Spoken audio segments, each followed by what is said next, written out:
Sir मेरा जो question है, मोस्ट ऑफ द क्वेश्चंस जहाँ पर जितने पूछे गए हैं वो सारे कवर हो जाएंगे इसमें प्रायोरिटीज़ है, इसमें जॉब है, इसमें करियर है, इसमें चॉइस है, इसमें पेरेंट्स फैमिली सब कुछ है। मैं एक्साइटेड हो रहा हूँ सुन करके, जल्दी बता दो।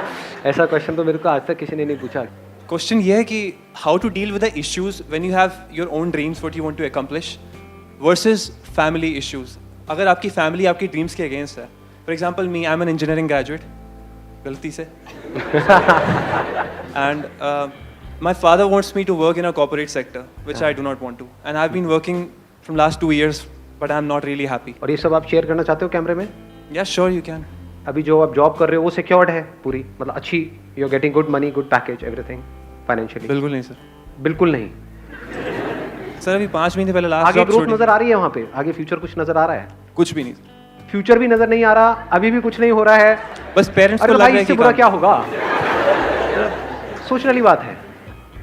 तो अब प्रॉब्लम क्या रह जाती है? And also sir there is a comfort zone जहाँ पर आते ही आप थोड़े से ढीले पड़ने लगते हो अपने ड्रीम्स कंप्लीट करने के लिए। सो दैट्स हाँ, एक कंफर्ट जोन है, क्योंकि हर महीने के एंड में चाहे वो जॉब हमको पसंद हो चाहे ना हो, बट द पॉइंट इज वहाँ से महीने के एंड में सैलरी तो आ ही रही है, और उस सैलरी के अकॉर्डिंग हमारे खर्चे ऑलरेडी बने हुए हैं, और एकदम से अगर वो आना बंद हो गया तो गए।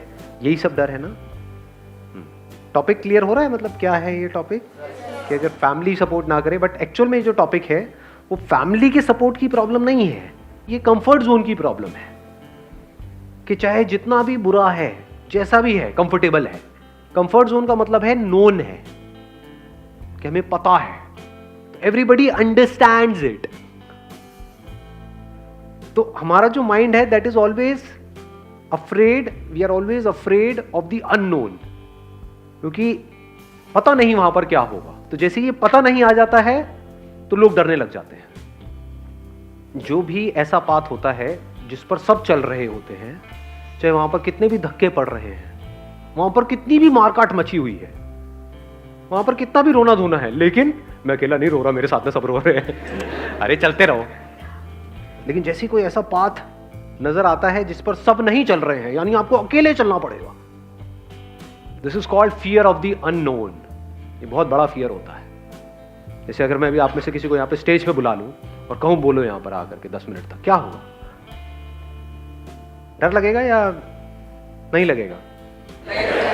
पहले ये सोच लेना, मैं एक्चुअल में बुलाऊंगा उनको जो बोल रहे हैं नहीं लगेगा डर, क्योंकि ये मत समझना यहाँ पे ये 200-300 फुकरे बैठे हैं, लाखों लोग देख रहे हैं इस वक्त कैमराज में, लाखों लोग। मतलब मुंह से कोई भी एक गलत बात निकली और आपकी लाइफ एक अलग ट्रैक पे निकल जाएगी। टॉपिक ऐसा दे दूंगा कि हाथ पैर कांपने लग जाएंगे। कौन के ऊपर बोलना है? आओ बोलो, कौन बोलेगा? बोलो, बोलोगे? अरे let's give a big hand for her यार। नहीं बोलना नहीं है मेरे। मुझे डरा दिया आपने तो यार। सही में, मतलब you are okay with speaking on it, on this topic? Talk about sex education that is related to porn. अच्छा, और पूरी दुनिया इसको देखने वाली है, you are okay with it? Yeah, obviously. आ जाओ आप इधर आओ, बोलो क्या बोलते? Let's give a big hand for her. Wish you all the best. Sir मैं जरा see when I was in adult 13 to 14 years, तो मेरे घर पे ये होता था कि जैसे मतलब थोड़ी कंजर्वेटिव सोच होती है थोड़ी फैमिली की, कि जैसे टीवी पे हम बच्चे थे तो ऐड चल रही है, जैसे कॉन्डम की ऐड आ गई या सपोज कुछ भी बहुत रोमांटिक से ऐड आ गए, तो सारे मतलब ऐसे हिलने डुलने लगते हैं, मतलब उनको बहुत अनकंफर्टेबल हो जाता है कि यार बच्चे देख रहे हैं, उनको कुछ मतलब इनसे दूर रखो। तो या तो टीवी बंद हो जाती है, या तो वो लोग चैनल चेंज हो जाता है। हाँ, चैनल चेंज हो जाता है, या तो वो लोग वहाँ से मतलब चले जाते हैं। तो थोड़ा अजीब लगता है कि फैमिली इतनी कंजर्वेटिव क्यों है। अभी हम रेप कल्चर की बात करें, जैसे इंडिया में इतने सारे रेप बढ़ रहे हैं, और जब भी गवर्नमेंट बात करती है कि हमें सेक्स एजुकेशन को स्कूल में इंट्रोड्यूस करना चाहिए, मैं थोड़ा हाँ आराम से Nervous. पानी वानी चाहिए? No it's all right sir. जब भी गवर्नमेंट बात करती है सेक्स एजुकेशन की, तो हमारे जो भी मतलब सो कॉल्ड रिलीजियस लोग होते हैं वो इसे अपोज करते हैं कि that is not our culture, that is a western culture. But आज के टाइम में सर ये सब बहुत ईजिली अवेलेबल है। अगर आप पेरेंट्स अगर किसी बच्चों को नहीं सिखाते तो वो इंटरनेट से या किसी भी और मीडिया से वो सीखने ही वाले हैं। तो जिस चीज़ को आप कंट्रोल नहीं कर सकते तो आप उसको अपने तरीके से अपने बच्चों को उस चीज़ का एजुकेशन दे, तो आगे जाके वो उसको किसी गलत तरीके से कोई उसको ना समझा दे। जैसे कोई लड़की है, मे बी वो 15 to 18 ईयर्स में जाती है, तो उसके लाइफ में कोई ऐसा आता है कि जो उसका मिसयूज़ करता है, उसे पता ही नहीं होता, अवेयरनेस ही नहीं होती कि इस चीज़ को लेके क्या रियलिटी है और क्या होना चाहिए। तो मेरा सर आज का थोड़ा इशू ये अभी जो गवर्नमेंट में चल रहा है कि सेक्स एजुकेशन को कैसे स्कूल में इंट्रोड्यूस करवाना चाहिए, about their private parts, what is bad touch, what is good touch, that kind of things. That's it. Excellent. Let's give a big hand for her. Wish you all the very best.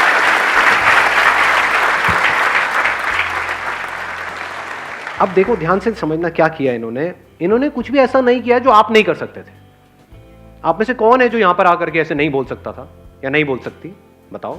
Anybody who can say कि नहीं मेरे को ये बातें नहीं पता है, या मैं ऐसे नहीं बोल सकता, या मैं ऐसे नहीं सोचता? कोई है जिसकी सोच इनसे अलग है? या इन्होंने वही बोला है जो हम सबकी सोच है? यस और नो? यस और no? Anybody who disagrees with her? कोई नहीं, सब एग्री करते हैं। एग्री करते का मतलब क्या कि हम भी ऐसी सोचते हैं, लेकिन बोलने की हिम्मत नहीं है यहां पर आकर के। ये होता है अपने कंफर्ट जोन से बाहर आना। यही फर्क होता है उन लोगों में जो लाइफ में कुछ ढंग का कर जाते हैं और उन लोगों में जो बैठ करके सिर्फ तमाशा देखते रहते हैं। सुनने में कड़वा लगे लेकिन सच है। इतने सारे लोगों में एक ने अपना हाथ ऊपर किया और यहां पर आकर के बोलना, क्योंकि मैंने पहले ही बहुत डरा दिया था लाखों लोग देखने वाले हैं ये वो, still he has that courage to take a stand for what is right. तो यहां से हमको अगर आप ध्यान से समझेंगे तो प्रैक्टिकली ये समझ आ रहा है कि अपने कंफर्ट जोन से बाहर कैसे आते हैं। किसी के बोलने से नहीं आते। मैंने क्या कर रहा था? मैं आपको मोटिवेट कर रहा था यहां पर आने के लिए या डीमोटिवेट कर रहा था? डीमोटिवेट कर रहा था, अगर ध्यान से आपने समझा हो तो। मैं आपकी वॉट लगा रहा था, सोचो जरा, सोचो सोचो सोचो, ये वो करके, और सब हो गए डीमोटिवेट, सबकी वॉट लग गई।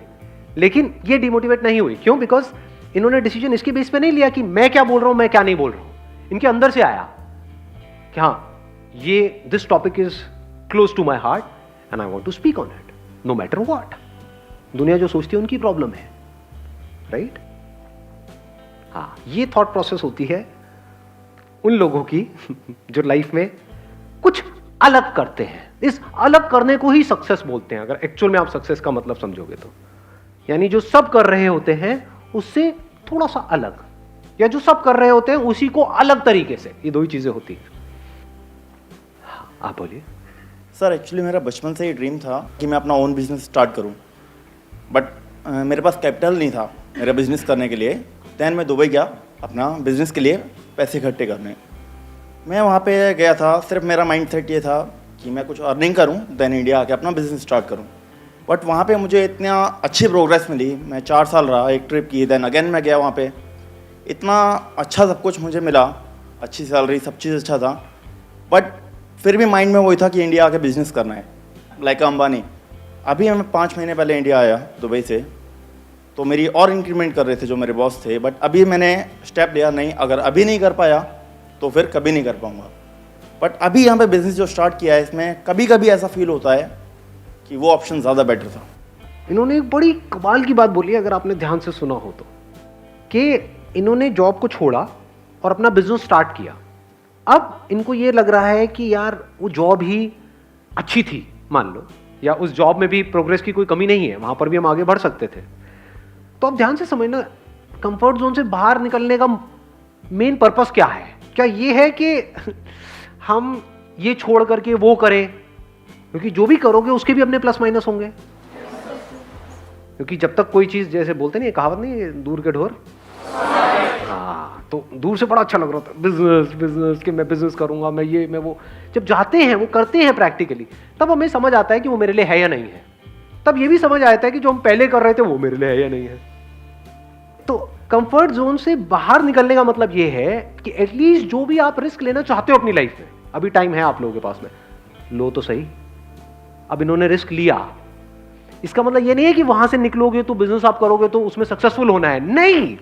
कंफर्ट जोन से निकलने का मतलब ये है कि एटलीस्ट अब आप वहां से बाहर निकले, आपने बिजनेस ट्राई किया, हो सकता है वो बिजनेस चले, हो सकता है ना चले, because it depends upon lot of factors. नहीं भी चले, अगर आप वापस से वहां भी गए जहां पर आप पहले थे, तो एटलीस्ट आपके अंदर से जिंदगी भर के लिए रिग्रेट निकल गई। ये रिग्रेट तो गया ना हमारे अंदर से हमेशा के लिए कि मैंने ट्राई नहीं किया। ये इंपॉर्टेंट है लाइफ में। उसके बाद अगर आप वहां वापस भी जाओगे तो आप नोट करोगे आप पहले से बहुत ज्यादा अच्छे से काम को करोगे, और माइंड में ये जो कॉन्फ्लिक्ट चलता रहता था कि ये करूं या ये करूं, वो हमेशा के लिए निकल गया, खत्म।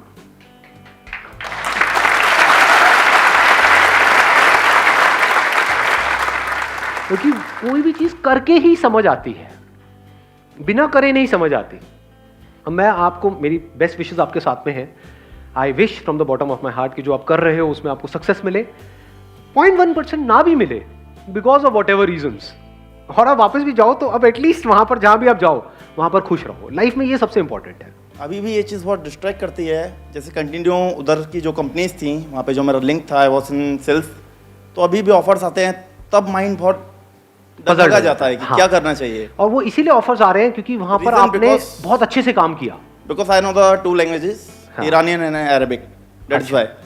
मतलब अगर इसको सिंपल वे में देखा जाए तो you were an asset to those organisations जहां पर आप काम कर रहे थे, है ना? यस उनके लिए आपकी वैल्यू है। यस अगर नहीं होती तो ऑफर्स भी नहीं देते, तो इसका मतलब वो तो दरवाजा आपके लिए खुला ही है। तो अब आप अपना एक माइंड मेकअप कर सकते हो कि मेरे को अगले 1 साल तक लग करके उसके ऊपर एक्ट करना है, और फिर 1 साल बाद देखना है कि इसमें से क्या निकल करके आ रहा है। अगर तो कुछ निकल के आ रहा है तो बहुत बढ़िया है, नहीं तो I will go back there, but you must give it a shot, क्योंकि बिना दिए वो समझ नहीं आता।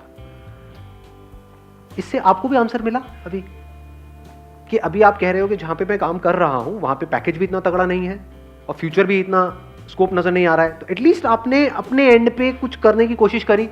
ऐसा था, क्या हुआ, पेरेंट्स ने कुछ टाइम तक बोला, वो तो अभी भी बोल ही रहे होंगे किसी ना किसी बात पे, बाद में भी क्या बोलेंगे ही, क्या बोल रहे होंगे, अभी ये बोल रहे होंगे कि तेरा भाई देख, तू खुद को देख, ये वो तब भी तो यही बोलेंगे, इससे ज्यादा क्या बोलेंगे, है ना? सोचने वाली बात है। हम बस कई बार क्या होता है, प्रॉब्लम्स को ओवर एस्टिमेट कर रहे होते हैं अपने माइंड में। इंडिया में किसी के माँ बाप में इतना दम नहीं है कि अपने बच्चों को डिसोन कर दे, नहीं है दम। अब भैया वो टाइम गया कि 20 बच्चे हैं, 40 बच्चे हैं, 50 बच्चे हैं, कि नाम ही नहीं पता माँ बाप को, 2 बच्चे टोटल है। बच्चों में जान अटकी पड़ी है माँ बाप की। कभी आपने थोड़ा सा नौटंकी के लिए भी बोला ना कि हाँ मैं घर छोड़ के जा रहा हूँ, नींद उड़ जाएगी आपके घर वालों की। कभी करके देख लेना, ये नौटंकियाँ करी भी होंगी, मैं करके क्या देख लेना। मैं बड़ी करता था बचपन में, मतलब जरा सा कुछ हुआ पापा मेरी बड़ी पिटाई करते थे, मतलब बचपन में खूब मार खाई है।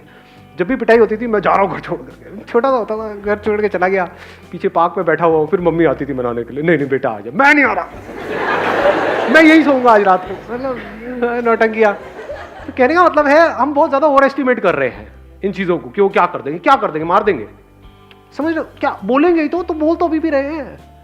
एटलीस्ट क्या हुआ कि आपने अपना जो भी ड्रीम है, अब उस ड्रीम में आपको सक्सेस मिलेगी या नहीं मिलेगी, नोबडी नोस। अब प्रॉब्लम कब होती है, जब हम चाहते हैं कि कोई आकर के ना हमको श्योरिटी दे दे कि मैं ये छोड़ूंगा, ये करूंगा, यहां पे मुझे सक्सेस मिल जाएगी। याद रखना मेरी इस बात को अच्छे तरीके से, गांठ बांध लेना, कोई भी बंदा आकर के अगर आपको इस तरह की श्योरिटी दे रहा है ना, चोर है 1 नंबर का वो बंदा। वो अपना काम निकालेगा और आपको साइड में करेगा। जो भी बंदा जिसको आपसे कुछ नहीं चाहिए वो कभी भी आपको श्योरिटी नहीं देगा, आपको सही सलाह देगा। तो मैं आपको बिल्कुल एक अनबायस्ड एक सही सलाह दे रहा हूं। वो सही सलाह क्या है, अगर एक्चुअल में आपके अंदर से आ रहा है कि यार ये तो करना ही है लाइफ में, एक बार तो ट्राई करना है, तो करो ना। फेल हो गए तो जो कर रहे थे वही करते रहना बाकी पूरी लाइफ। एटलीस्ट ट्राई तो करो, और क्या पता सक्सेसफुल ही हो जाओ वहां पे, क्या पता सक्सेसफुल हो ही जाओ। अभी आपने अंबानी का नाम लिया, क्या पता दी नेक्स्ट, क्या सरनेम है आपका, कमानी।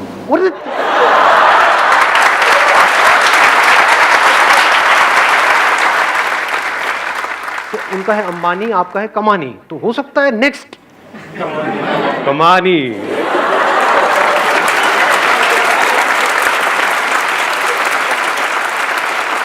चलिए जी, wish you all the very best, thank you so much for coming and see you soon.